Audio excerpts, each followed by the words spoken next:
สวัสดีครับผมวันนี้แล้วก็จะไปเข้าป่ากันอีกแล้วนะครับอันนี้ก็มาสองคันนะครับแบบพี่เต้นะครับTT 125เพิ่งออกมาได้ถึง2 วันไหม3 วันประมาณ3 วันนะ3 วันครับรถใหม่ๆป้ายยังไม่ได้ครับสติ๊กเกอร์ยังอยู่นะครับอันนี้ใครจะหลอกใครไปเชื่อนะครับผมก็จะเอาอะไรไปครับเดี๋ยวเมื่อวานไปลองกิ้งมาแล้วครับเบรกหักครับวันนี้ก็จะไปตัดกระโหลกครับแดดมา2-3 วันแล้วไม่รู้ว่ามีน้ำหรือเปล่ามาดูกันครับว่าจะเป็นยังไง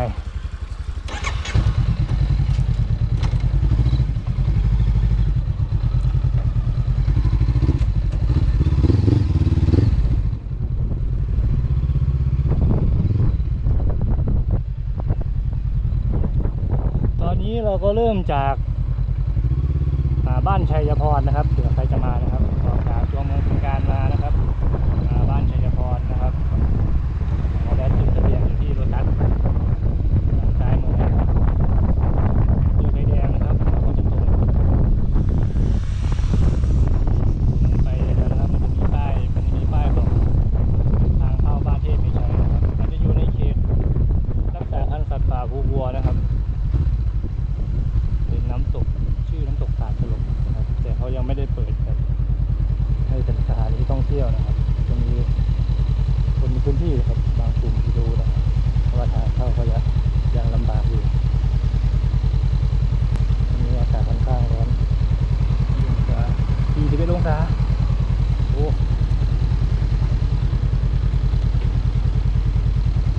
วันนี้ก็เวลา 11:54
แรกครับจะให้ทีไปก่อนเลยครับไม่รู้ไปเลย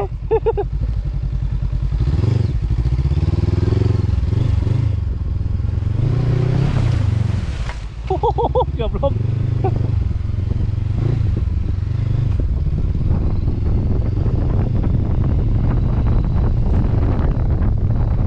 ยิงนะครับยิงแรก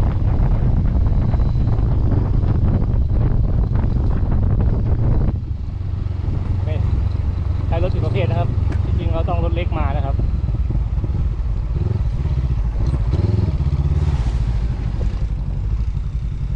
แล้วก็ไปตามทางเรื่อยๆครับมีรถเล็กเขาขี่ไปเล่นชิวๆเลย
อยๆครับ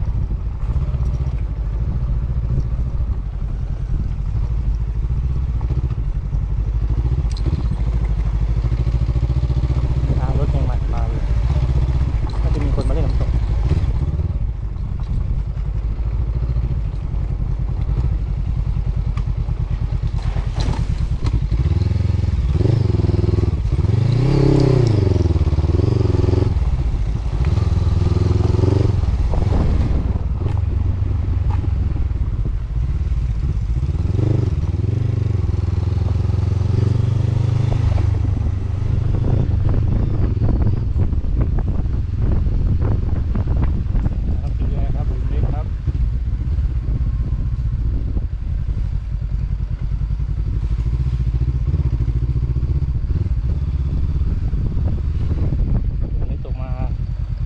2-3 วันนะครับ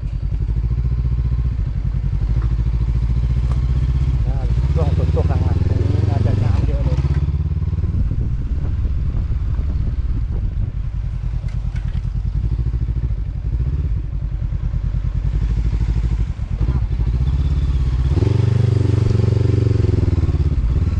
ครับไปเรื่อย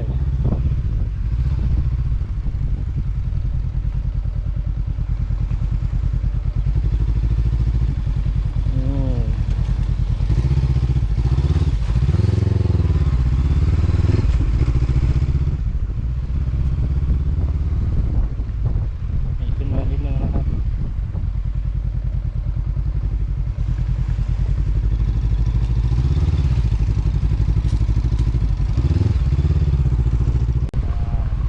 แล้วครับก็จะถึงแล้วครับเนี่ย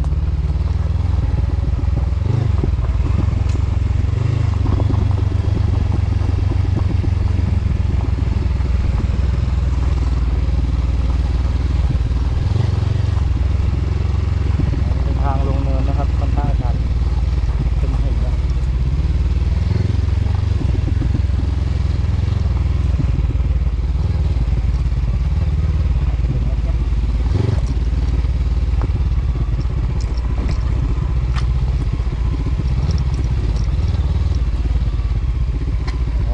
ทางลงเนินนะครับ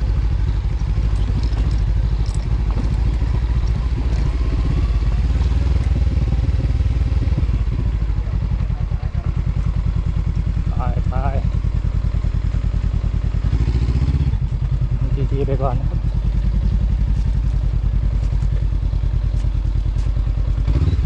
ลายที่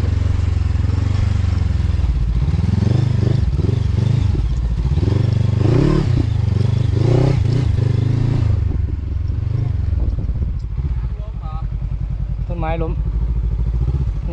น้ำป่ามาบ้างไปนู่นเลย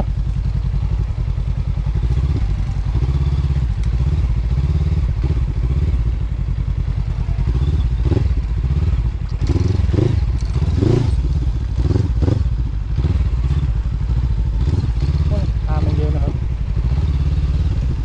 ฝนไม่ตกไม่มีน้ำเลยเดี๋ยวมีคนมาเล่นด้วย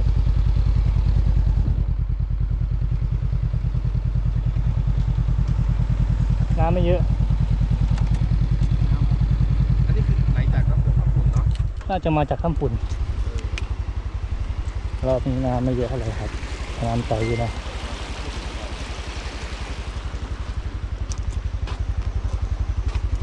ถามเพื่อนที่หาช่องก็ไว้หอดไว้เถอะปะ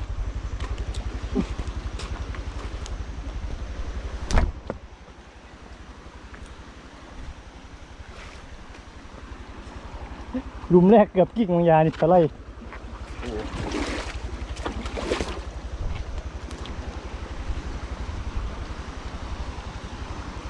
ถ่ายรูป ตรงนี้ก็จะเป็นบริเวณน้ำตกตาดกระโหลกนะครับข้างล่างจะเป็นอ่างว่ายเล่นน้ำได้นะครับประมาณนี้ครับเส้นทางเข้ามาจากทางว่านชัยพรแป๊บเดียวครับตรงนี้น้ำก็จะไหลมาจากน้ำตกถ้ำฝุ่นจะลงมาตรงนี้ครับถ้าน้ำเยอะๆน่าเล่นในตรงนี้เป็นน้ำตกที่ อะไรเขายังไม่ได้เปิดเป็นแบบสถานที่ท่องเที่ยวนะครับคนในพื้นที่เขาก็มากันนะครับเราจะไปกันต่อครับผมจะไปน้ำตกตาดชะแนนไปกันต่อ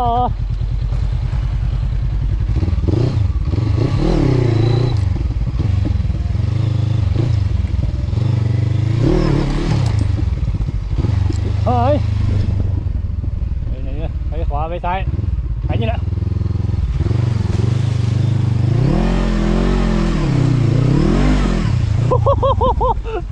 เปลี่ยนลายไหมเปลี่ยนลาย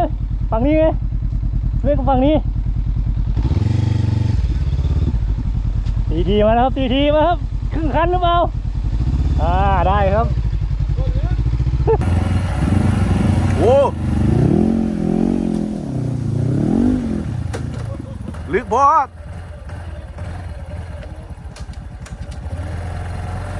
ขอทางใหม่แล้วกัน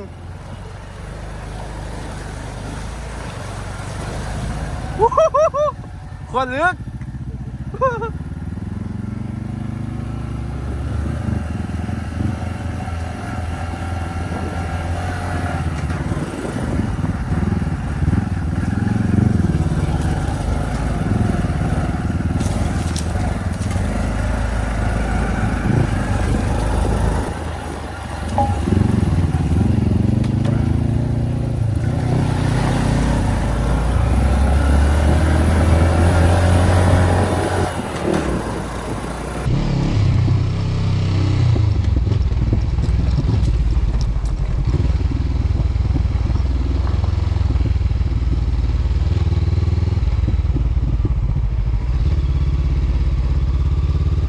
ตรงไปมันจะไปทะลุ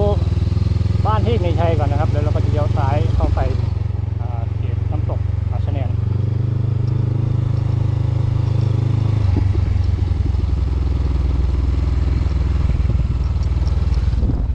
เรื่อยๆนะครับ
สะพานหินนะครับน้ำตกชะแนน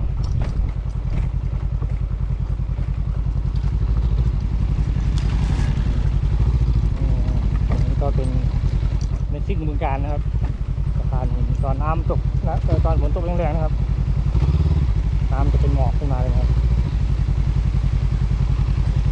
อันนี้ต้องระวังครับตกลงไปเหวนะครับ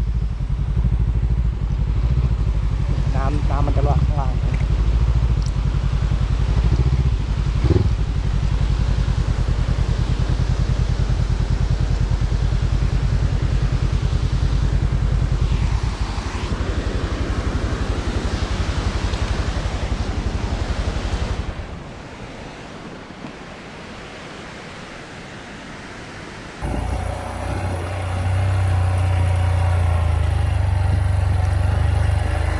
ครับเรากำลังจะไปน้ำตกถ้ำพระกันตรงนี้เป็นทางลัดนะครับเป็นทางลัดที่รถยนต์ไม่สามารถสัญจรได้ เพราะว่าข้างหน้าจะเป็นทางข้ามห้วยครับจะเป็นสะพานเล็กๆโอเคถึงแล้วนี่สาเหตุที่รถยนต์ผ่านไม่ได้นะครับโอเคโอเคครับ ไปก่อนไหมเออ นี่เราก็จะมาทะลุน้ำตกถ้ำพานะครับมาไงก็ไม่รู้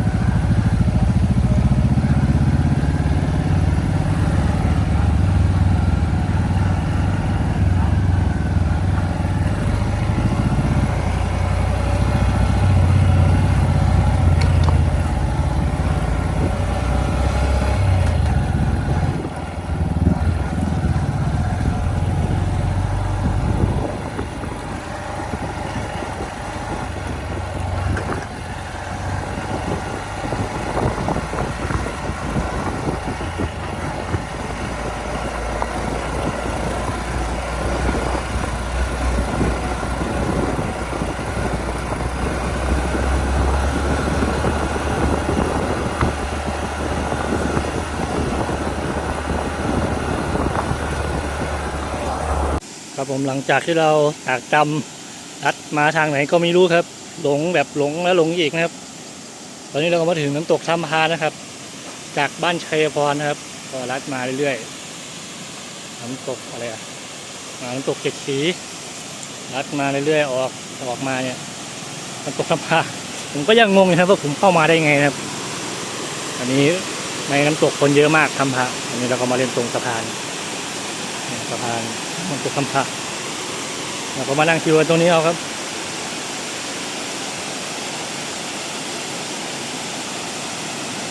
บรรยากาศก็ได้เลยนะครับแล้วก็น้ำอันเดียวกันนะครับนี่พี่เต้ลงไปนะนี่วันนี้ผมก็ได้เสบียงมาแล้วนั่งกินกันนิดหน่อยแล้วก็จะเดินทางกลับนะครับนี่บรรยากาศก็เย็นร่มรื่นดีนะครับดูฝั่งนี้นี่น้ำตกเหมือนกันได้มั้งโอเคเดี๋ยวก็นั่งพักผ่อนกันสักครู่แล้วก็จะเดินทางกลับนะครับบ้านเฮาบริมีหยังดอกนะครับผมมันมีคำหนึ่งครับผมที่ผมมักที่สุดเลยนะครับผมก็คือคำว่าบ้านเฮามันกระซ้ำนี่แหละบ้านเฮาอาจสิบริมีเงินแสนบริมีเงินล้านนะครับผมบ้านเฮาอาจสิบริสวยหรูแล้วก็เป็นทุนนิยมของสังคมนะครับแต่ว่าสุดท้ายแล้วไอ้คำว่าซ้ำนี่แหละครับผมมันก็โคตรเพียงพอเลยนะครับผมกับความสุขที่เฮาได้รับนะครับ